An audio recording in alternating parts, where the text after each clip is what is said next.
Perkenalkan, nama lengkap saya Sriningsih Milda Toto. Saya selaku Ketua dari Kelompok 5 Manajemen Keuangan dengan NIM 19-190-358, Prodi Akuntansi kelas A semester 3. Dan berikut adalah anggota kelompok saya.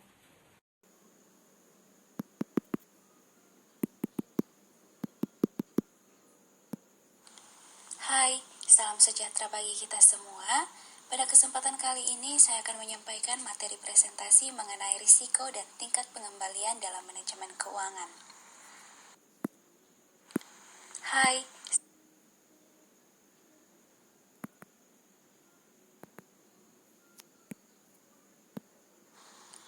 seperti yang kita ketahui, ada dua aspek yang perlu dipertimbangkan oleh manajemen perusahaan dalam pengambilan keputusan keuangan, yaitu yang pertama, ada tingkat pengembalian atau yang biasa kita kenal dengan istilah retur, dan yang kedua ada resiko atau risk keputusan keuangan tersebut. Seperti yang kita ketahui,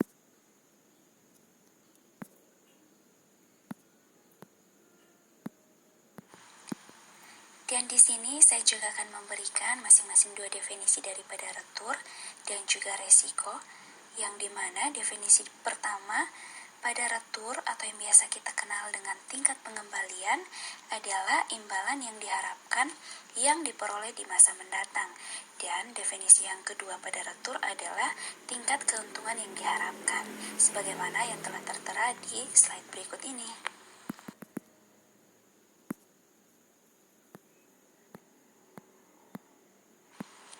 Nah, pada slide yang berikut ini menyangkut dengan risiko, dan saya juga akan memberikan beberapa definisi daripada risiko, yang dimana definisi pertama daripada risiko adalah kemungkinan terjadinya hasil yang tidak diinginkan atau berlawanan dari yang diinginkan.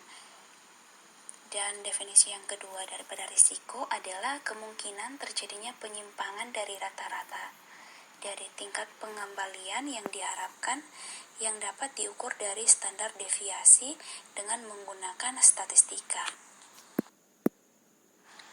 Selanjutnya saya akan menjelaskan hubungan antara risiko dan retur yang diharapkan.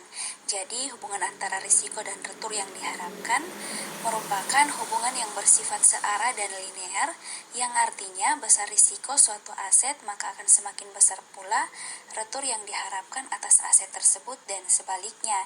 Jadi dapat disimpulkan bahwa antara risiko dan retur memiliki hubungan timbal balik antara satu dengan yang lain. Nah, pada bagian risiko aset, kita dapat melihat dengan dua cara, yakni cara yang pertama dalam basis berdiri sendiri atau on a stand-alone basis yang masuk ke dalam risiko tunggal, dan yang kedua dalam konteks portofolio atau in a portfolio context yang masuk dalam risiko aset dalam suatu portofolio.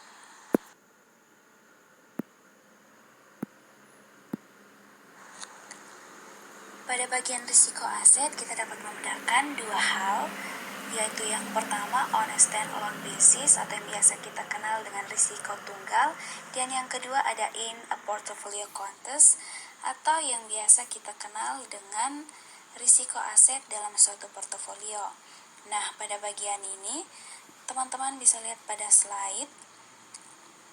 Yang pertama, untuk on a stand-alone basis merupakan risiko yang harus ditanggung jika berinvestasi hanya pada satu aset saja, dan arus kas dihitung secara terpisah. Sedangkan pada bagian in a portfolio context merupakan risiko yang harus ditanggung dalam berinvestasi pada sejumlah aset, bisa lebih dari satu aset, dan arus kas dari sejumlah aset digabungkan.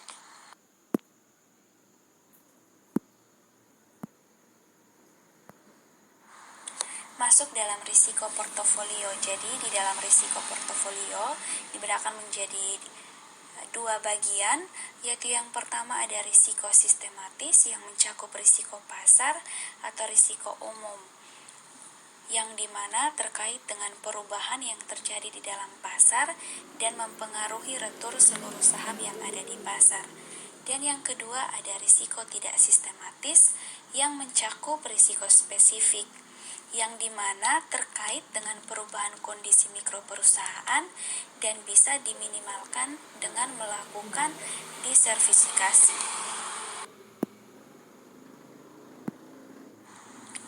Berbicara mengenai diversifiable risk dan market risk, maka saya juga akan menjelaskan sedikit mengenai kejadian serta efek yang terjadi pada kedua hal tersebut.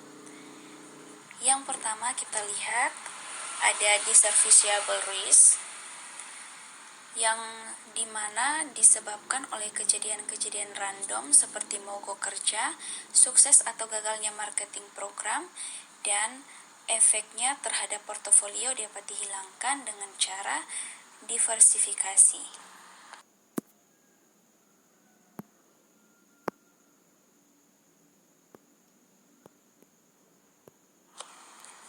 Pada bagian market risk biasanya disebabkan oleh faktor-faktor yang mempengaruhi hampir semua perusahaan seperti inflasi, naiknya harga BBM, perang, resesi konflik politik, dan lain sebagainya. Demikian isi presentasi saya kali ini. Saya berharap hasil presentasi yang saya berikan ini bisa bermanfaat untuk kita semua, dan bila ada kekurangan atau kesalahan, saya mohon maaf. Sekian dan terima kasih.